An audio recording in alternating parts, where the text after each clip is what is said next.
Pero quiero ahora presentarles primero a nuestro orador. Peter Blair Henry es el decano de la Escuela Graduada de Negocios de NYU desde enero del 2010. Antes de asumir su rol actual, Henry era profesor de Economía Internacional en la Universidad de Stanford, donde también se desempeñaba como director asociado del Centro para Negocios y la Economía en la Escuela Graduada de Negocios de Stanford. Además, era un Senior Fellow del Instituto para la Investigación de Política Pública de la universidad.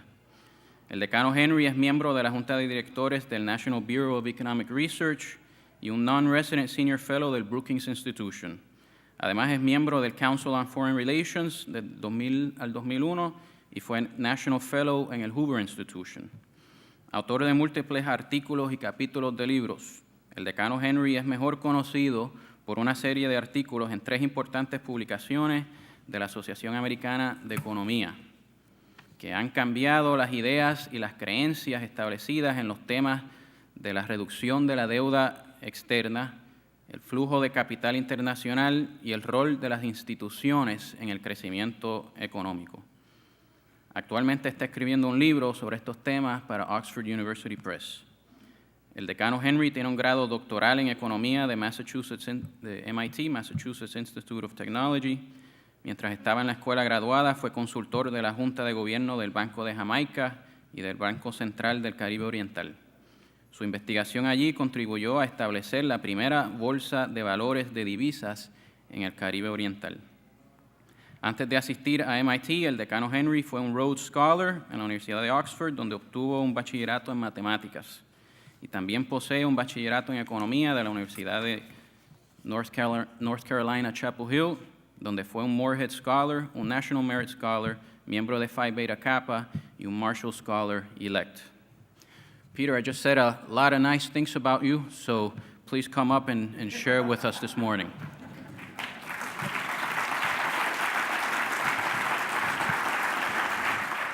Y buenos días. I actually do know more than 4 words of Spanish. I know enough that Mike did say some very nice things, but if I was as smart as Mike tried to make me out to be, I actually would give this lecture in Spanish, not English.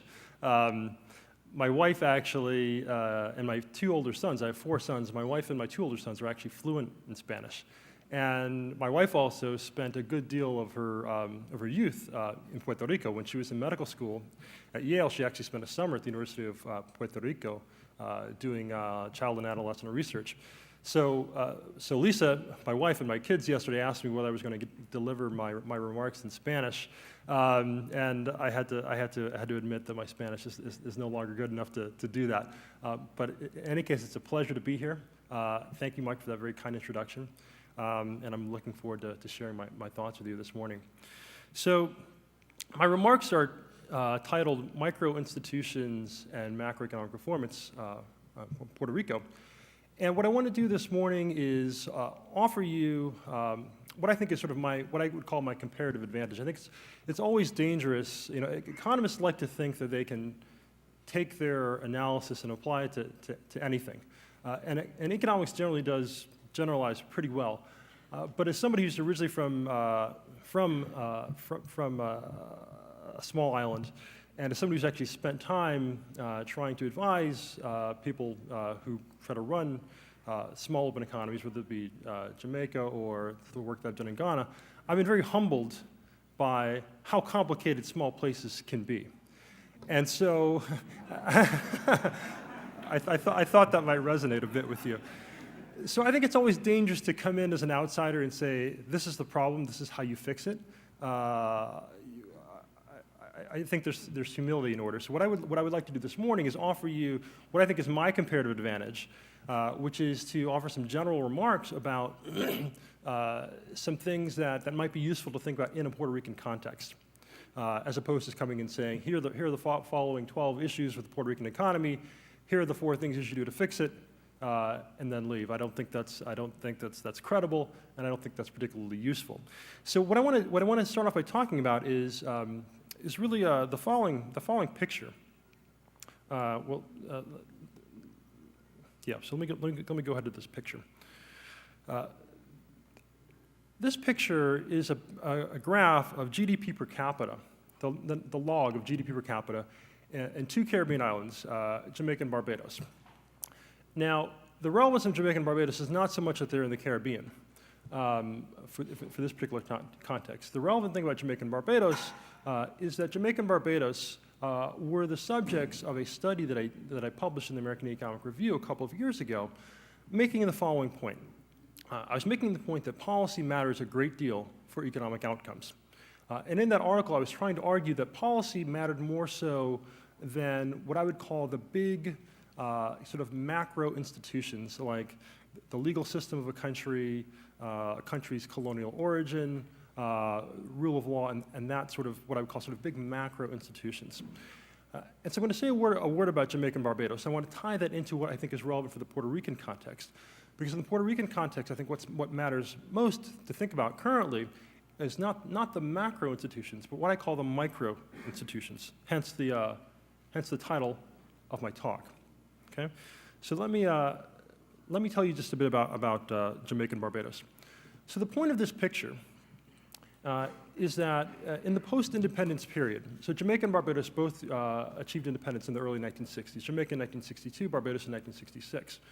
And the point of this graph is that Barbados did much better than Jamaica, simply put. Okay? And the question is, why is that? And I've argued elsewhere that the reason is that Barbados was able to make some very difficult economic choices, particularly in the early 1970s when the world was hit by oil price shocks, recession in the developed world. Barbados made some very difficult economic choices, tightened their belts fiscally, remained open to trade, and allowed the private sector to be the engine of growth, tried to enable the private sector to be the engine of growth. Jamaica, on the other hand, some of you may remember, was living through the social democracy experiments of Michael Manley in the 1970s. The People's National Party decided to close the country down to economic trade largely, nationalized industry. The government got very heavily involved in the economy, ran large deficits, and the consequences you see on the graph. In 1962, Jamaica and Barbados had very similar per capita incomes. Present-day differences in per capita incomes. Jamaica's per capita income is actually lower than it was in 1976. Barbados is at almost $10,000. In fact, if you look at the gap between per capita GDP in Jamaica and Barbados in 1962, and look at the gap in per capita GDP today, the gap in GDP today is larger than Jamaica's entire per capita income. So policies really matter, even over a course of 40 years. So in particular, there's one of the key decisions that illustrates the ability to make tough decisions in the context of Barbados was in the early 1990s. Barbados was faced with a very difficult circumstance. So in 1991, the US economy went into recession. Barbados is heavily dependent on tourism. And the economy went into recession. The IMF came to Barbados and basically recommended to Barbados that they devalue the currency. They recommended devaluing the currency because the unions in Barbados had been pushing for very strong wage increases. Wage growth had been outstripping productivity growth. So the exchange rate had become overvalued. Unit labor costs had been rising. The economy was getting uncompetitive. The IMF said, devalue your currency because that's the only way you'll regain competitiveness. The usual kind of recommendation. And just to cut to the chase, Barbados said, no, thank you. We're going to convene a conversation between the private sector, government, and the labor unions, and we're going to figure this out for ourselves. We like the fact that we have a fixed exchange rate. We want to maintain the fixed exchange rate. We're going to negotiate amongst ourselves and figure out a way to regain competitiveness. This was a very long and protracted discussion. At one point in time, roughly 30% of the population took to the streets to protest. So that's the equivalent in the United States of something like 70 or 80 million people taking to the streets, because the government and the unions in the private sector agreed to a wage cut. So there was a negotiated wage cut that allowed the private sector to then go to the government to say, don't devalue, we're going to reduce our wages. So the government was able to avoid a devaluation, regain competitiveness by the fact that there was this tripartite agreement amongst these different groups in society to achieve a negotiated compromise. Okay? So that is the most important thing I want you to remember about this picture. Barbados, by its ability to take necessary measures, make hard decisions, was able to achieve better economic outcomes. Okay? So how is this relevant for Puerto Rico? I think this is relevant for Puerto Rico because, as all of you know, there's some very difficult decisions that the economy faces going forward. No need to spend a lot of time recapping. You know the story of Puerto Rico in the last several years. It's been very hard going since 2006. There's been a recession. I just put some numbers here just to give you a sense of where Puerto Rico has been relative to the rest of the world. The only point here is that the downturn in Puerto Rico happened much sooner than the downturn happened elsewhere, which suggests that it wasn't sort of exogenous world factors that led to the fall in growth in Puerto Rico. This was, if you will, kind of a homegrown recession. Various potential explanatory factors. I'm sure some of you have your own. As I've looked at the data and looked at what's happened, my sense of some of the key factors were the inability, following the elections in 2004, to reach a budget agreement, and this growing deficits and debt, and the rest of the story you know pretty well. But the main point here is that there is been a serious recession. A recession that continues even to today, and there, even with the compromises that have been reached on the fiscal situation, there's still some tough choices ahead. And again, just sort of keeping in mind this thread of can we reach negotiated compromises? Can we reach compromises that involve shared sacrifice, shared pain on the part of all groups? And I mentioned that in particular in the context of the recent decisions that were made with respect to student fees and the universities. That's led to a lot of tension, and this is, in addition to the very specifics of this particular incident, I think it's emblematic of more generally the kind of tension that Puerto Rico is going to have to figure out how to deal with in a constructive way. Right, because there's some tough choices that have to be made. So again, as we discuss these, I think it's very important to keep in mind the Barbados-Jamaica context. All right, so even with the recent the fiscal agreements, there are a number of questions about Puerto Rico's macroeconomic situation. It's still unstable. As you know, there's increased reliance on non-recurring revenue. Something like 15% of government revenue comes from non-recurring sources. There's uncertainty over tax reform, right? You can make a strong argument that tax reform could be a stimulus to the economy, reducing tax rates. But given the current debt situation, the question is whether there's enough growth will be generated simply from tax cuts to actually help the economy grow its way out of debt, and that's a serious question. Pension reform, and as I mentioned again, social tension. Who's going to bear the burden of the adjustments that have to take place? And in particular, I want to talk in just a few minutes about some other issues that have to be addressed. Not surprisingly, given the inability to come to compromise in the past, there are consequences of that: a rising debt. Debt to GDP is now on the order of 100%. You see sort of $60 billion of debt given a $60 billion economy, which leaves far less fiscal space, far less room for error than Puerto Rico had several years ago.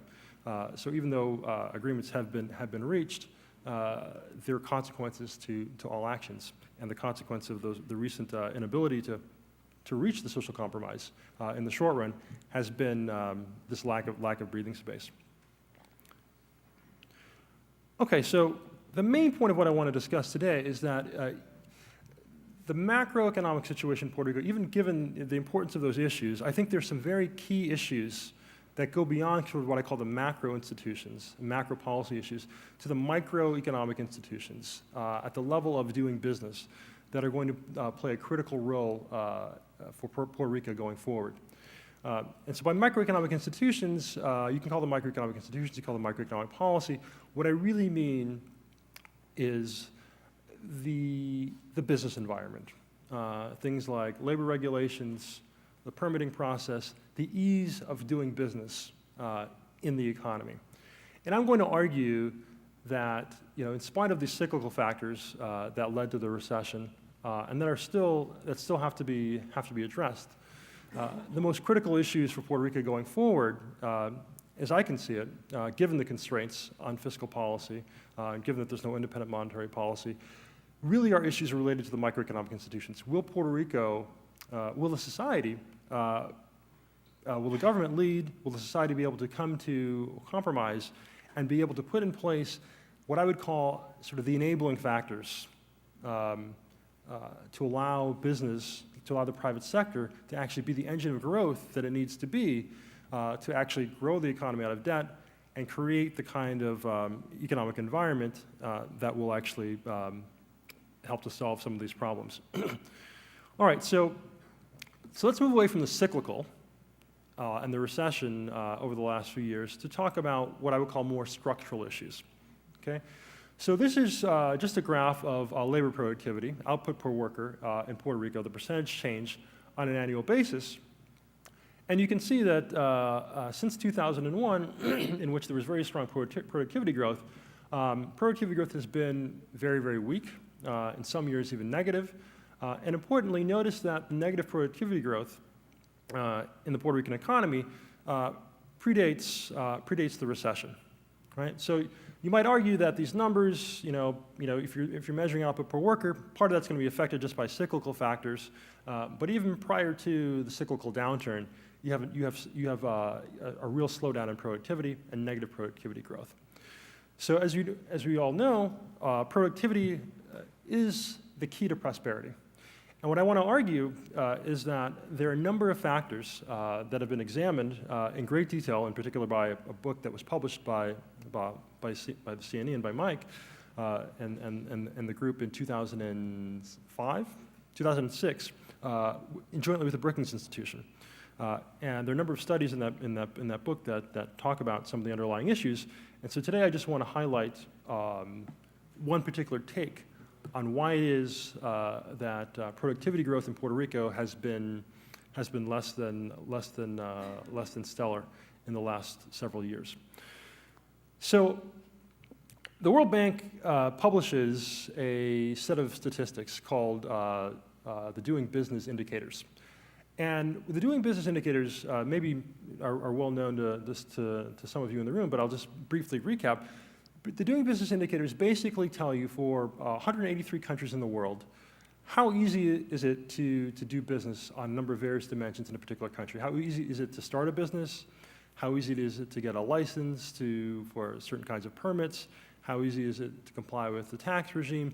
All the things that you have to do on what I would call sort of a microeconomic basis and day to day, if you're trying to start a business and run a business in one of these 183 countries around the world, how easy is it on a relative ranking to do business? And typically, countries like Singapore comes out at the very top of the scale.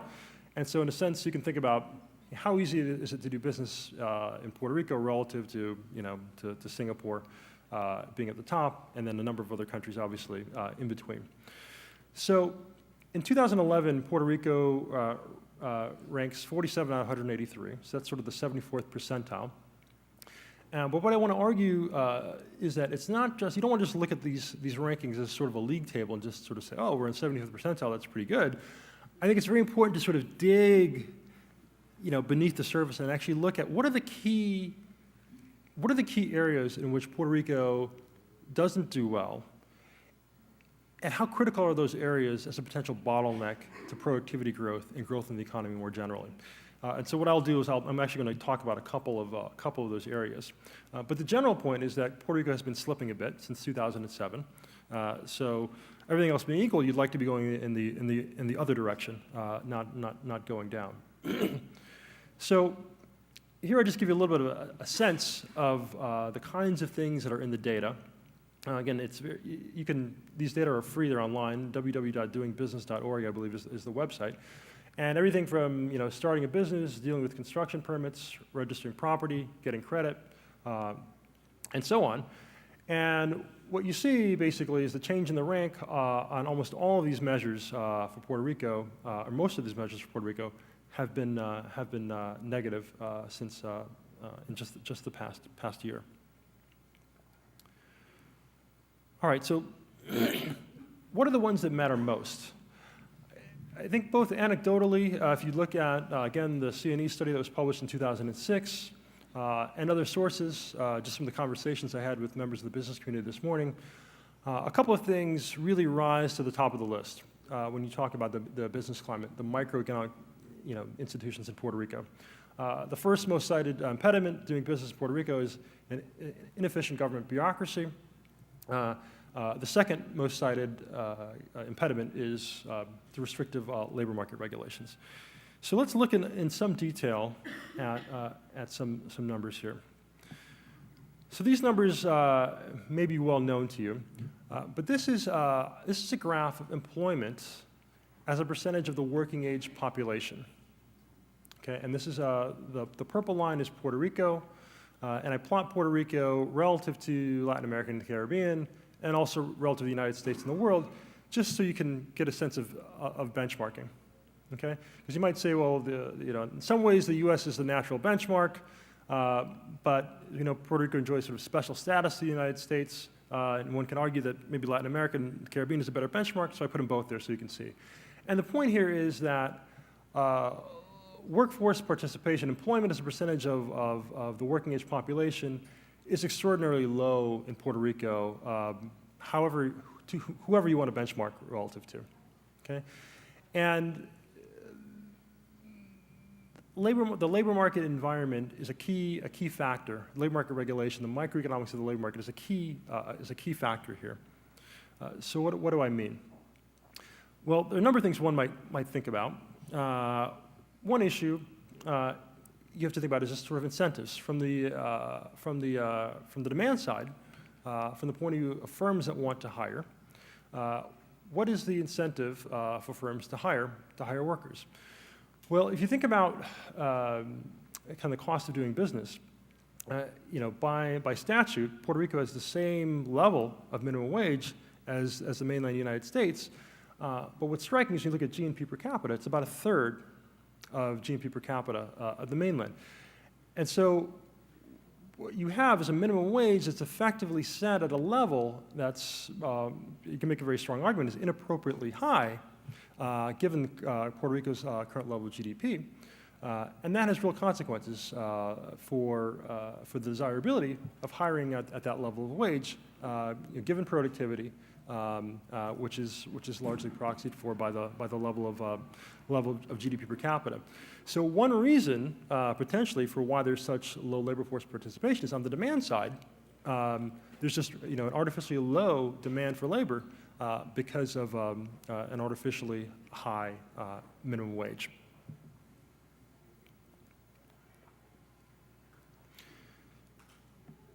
So moving on to sorry, let me just make one other point with regards to the labor market. In the CNE book that was published in 2006, there's an article by Stephen Davis and Luis Rivera-Batiz that makes another point. Beyond just the level of the minimum wage in Puerto Rico, they argue that the tax structure, and particularly Section 936 of the U.S. Tax Code, which leads to incentives for U.S. companies, particularly U.S. companies that are very sort of capital intensive in their production, to locate business in Puerto Rico. They actually argue that the tax structure leads to a concentration of industry in Puerto Rico that has a demand for highly skilled workers, whereas that is out of line with the overall general labor pool in Puerto Rico. In other words, if you look at Puerto Rico's ranking in terms of the skill level required for its sort of industry mix, it looks a lot, the level of industry that's sort of here looks a lot like, kind of New York or Connecticut. Whereas if you look at the overall skill mix in its population, it looks much more like an Alabama. in terms of the overall skill mix. And so there's, because of the tax structure, there's a gap between the skills that are required by the companies that are here and the average skill level of the population, which Davis and Rivera-Baptiste argue comes at a great cost to low-skilled workers, right? So hence you have this, so a big part of this, in other words, this low labor force participation is a consequence both of the high minimum wage, artificially high minimum wage, and also as a result of this, this incentive that leads to an artificially high demand for skilled workers in Puerto Rico. So just to move on in the interest of time, I won't take you through all the doing business indicators here, but I want to show you just a couple of key ones. There's a sense in which dealing with construction permits causes a great deal of difficulty here in Puerto Rico. I think the key line to look at here is the cost as a percentage of income per capita relative to Latin America and the Caribbean. The cost of actually dealing with construction permits comes to something like 500% of income per capita, as opposed to 200%, which is not great in the rest of the Caribbean. But the point is that it's much higher in Puerto Rico than it is in the rest of Latin America and the Caribbean, which lends credence to this to the argument that the cost of construction in Puerto Rico is a deterrent to that industry. And by the way, Puerto Rico ranks 150 out of 183 on that score. Paying taxes. So importantly, what the World Bank does is it looks not just at the nominal tax rate, but it looks at the overall cost of tax compliance. Right? Given the overall structure of taxes in the economy, the number of taxes, how hard is it to actually, if you want to do everything by the book, comply with taxes, and what is the effective tax rate as a percentage of profits?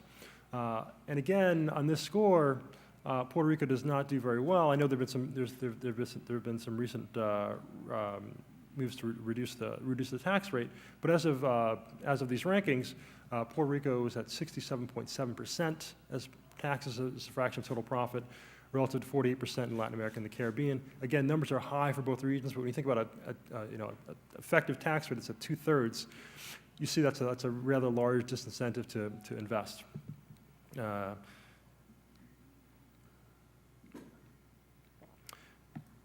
So let me conclude by just making a couple of remarks. As I start off by saying, I don't pretend to know what is the right strategy for Puerto Rico. I don't think it's right to sort of, fly into a country and having never been here before and having just read some articles and looked at some data, say, this is what Puerto Rico should do. I think the point is that whether you look at when you look at successful countries, whether it be South Korea, whether it be Brazil in the last decade, whether it be other countries in Asia, there are many ways to grow. The key strategy for a country depends on local conditions. It depends on what the population as a whole wants to do. There are many ways to grow. But if you look at a common thread that runs through all countries that have successfully implemented growth strategies over the last few decades, whether it be in Asia or in Latin America, or even a place like Botswana in Africa, the key thread that runs through all those experiences is not that, that all countries had export-led growth or all countries had X, Y, or Z. The key thread that runs through all those experiences is that whatever the strategy was that countries chose to follow, they were able to come to the ability to make the hard decisions required to actually implement those strategies. So, for example, in the case of South Korea decided in the early 1960s it was going to have an export-led growth strategy. So it put aside import substitution. People will argue that, but Korea didn't have a laissez-faire economy. It's true, Korea didn't completely open the doors to foreign imports, but Korea pursued an exchange rate policy that was consistent with its export-led growth strategy. It let in the kinds of imports, the capital goods imports, that allowed it to become a more productive country. And it made the hard choices with respect to fiscal austerity. People often forget this in the early 1960s. Korea basically implemented a very much IMF-style stabilization program. So even Korea, which people often point to now as sort of a counterexample to kind of market reform discipline, in many respects, is the quintessential example of making tough market-oriented decisions. In the case of Brazil, I would say it's very obvious. In 1994, Brazil had the world's highest inflation rate. Very clever plan that was engineered by Senor Cardoso, the Real Plan, to reduce inflation, the Real Plan. But again, as clever as this plan was, having the dual currency for a while and phasing it out over time, what was the key thing? The key thing is not the cleverness of the plan, but the willingness of successive governments, right? Even in the case of Lula, who everyone thought was going to jettison fiscal austerity and roiled the markets in the run-up to the election, Lula himself stuck to those hard, socially agreed-on compromises. Very, very clever politics, by the way. Very hard to, to both maintain fiscal austerity and promise everyone a chicken in their pot for dinner. So this is so making tough decisions does not mean that there's just one way to do it. It requires clever leadership. It requires hard choices. But those societies that are able to do that, make those hard decisions, succeed. And so what I would say for Puerto Rico, I think the key is figuring out how is it that you're going to move forward on creating a more enabling business environment? How does government become a facilitator as opposed to a gatekeeper? These are hard choices. These are hard decisions. But I'm confident that with good leadership, you'll prevail. So let me stop there and take questions.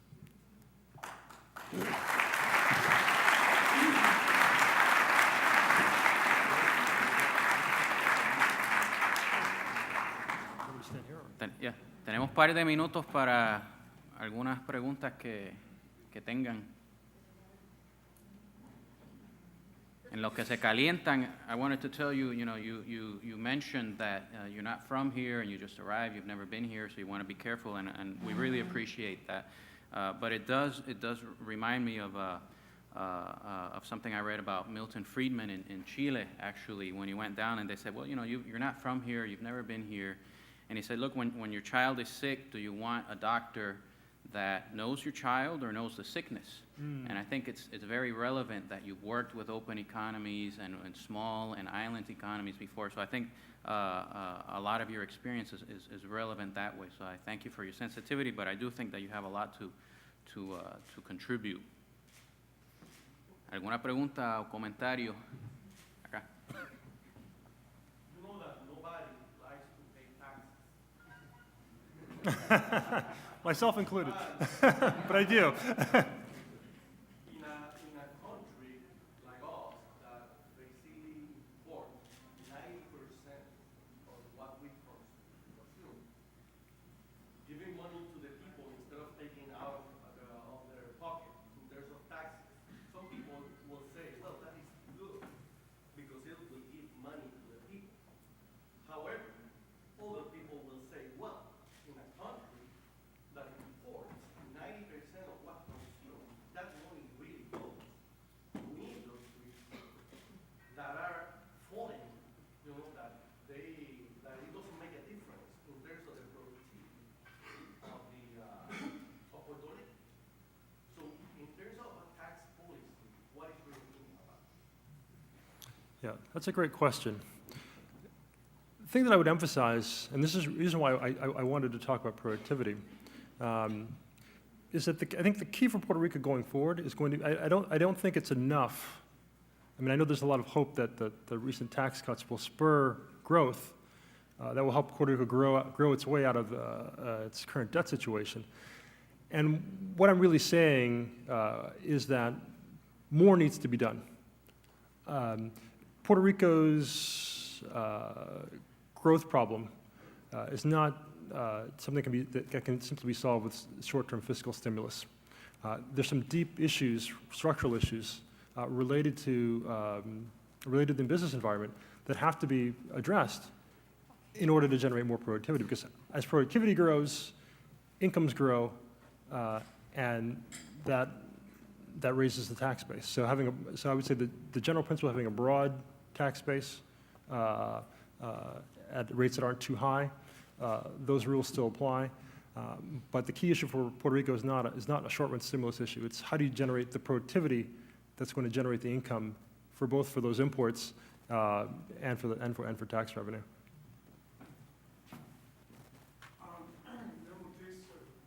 Representing Puerto Rico Airways, I congratulate you, Professor Blair. What you brought to us is a perspective of the realities that are involved. And I have a saying, and you may quote me on this: the problem is not the problem. The problem is the solution. And I think you're focused on that. Our organization brings an idea of an entity that would represent and be part of the integration of the economics, which is an airline that has never manifested. Even as you cited some of the foreign areas, even in Africa, they have their own airlines. And I feel that it's about time that we stand up and listen, especially to you. Congratulations, and I thank you, and we'll follow your philosophy. Thank you.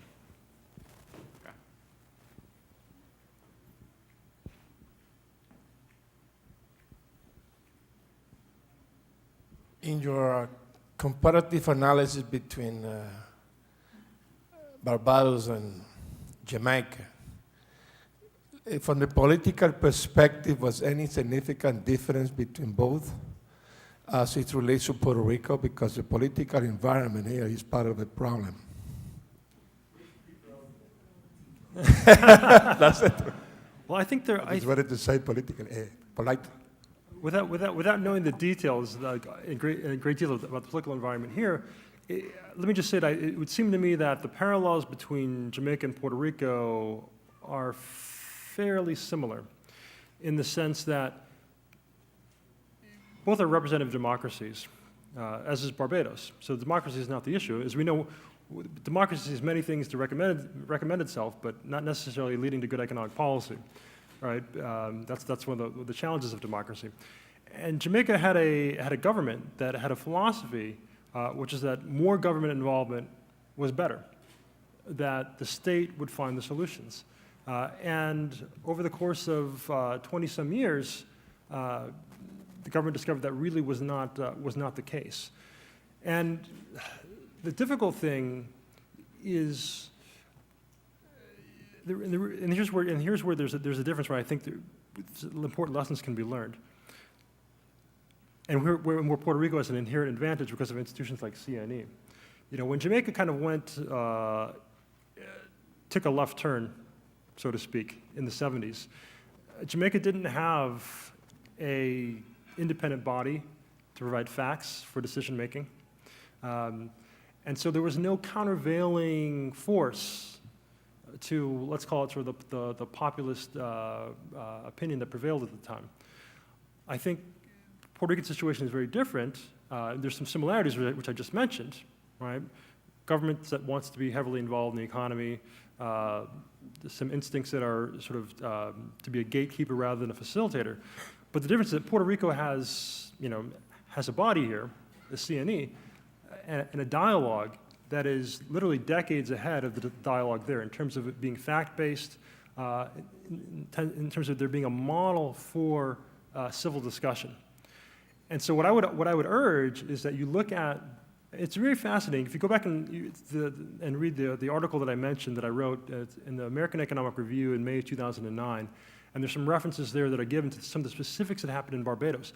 I was just in Barbados last March when they were celebrating the 20th anniversary of this tripartite agreement between the private sector, the government, and the workers.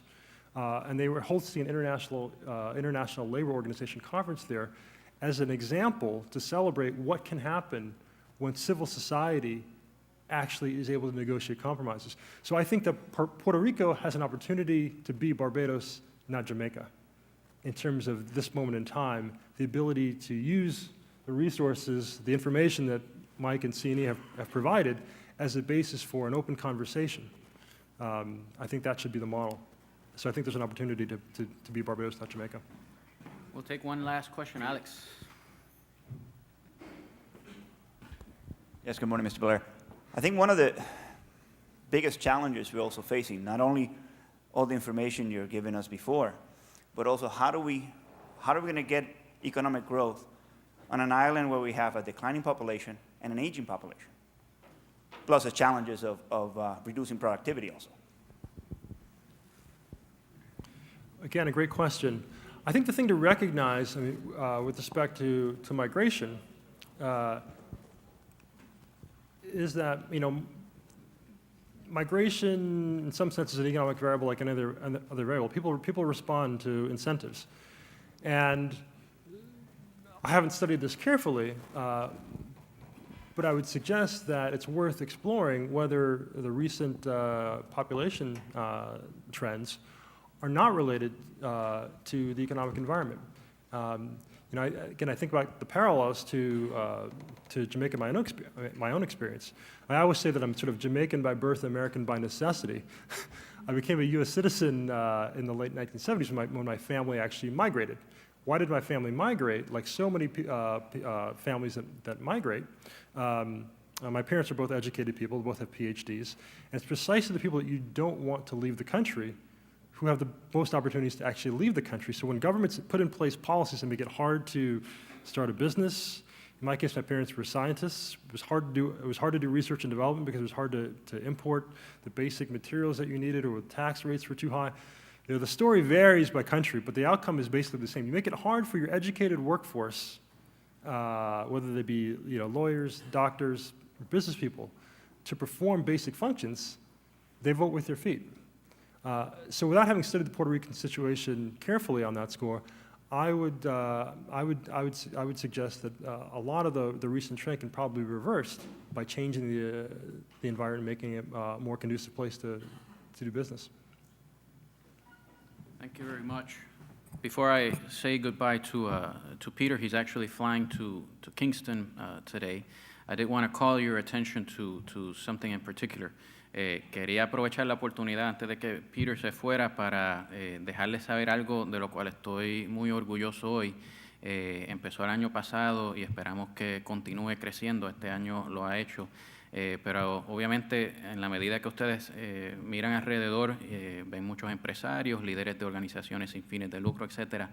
También tenemos un grupo muy significativo de estudiantes de escuela superior aquí hoy, que para mí es bien importante porque yo veo parte de la misión del centro como ir ya desarrollando ese nuevo caudal intelectual para Puerto Rico en estos temas, así que le doy la bienvenida a los estudiantes que están aquí de las diferentes escuelas, además de universitarios, de escuelas de high schools, que eso no se ve muy a menudo. Así que les doy la bienvenida y les agradezco que esté aquí. And Peter, we're very thankful for you having come down with your torn muscle and having to fly from Kingston to Orlando to San Juan to Orlando to Kingston, porque no hay vuelos directos. So we appreciate it very much. Thank you. Gracias. Thank you very much. Great.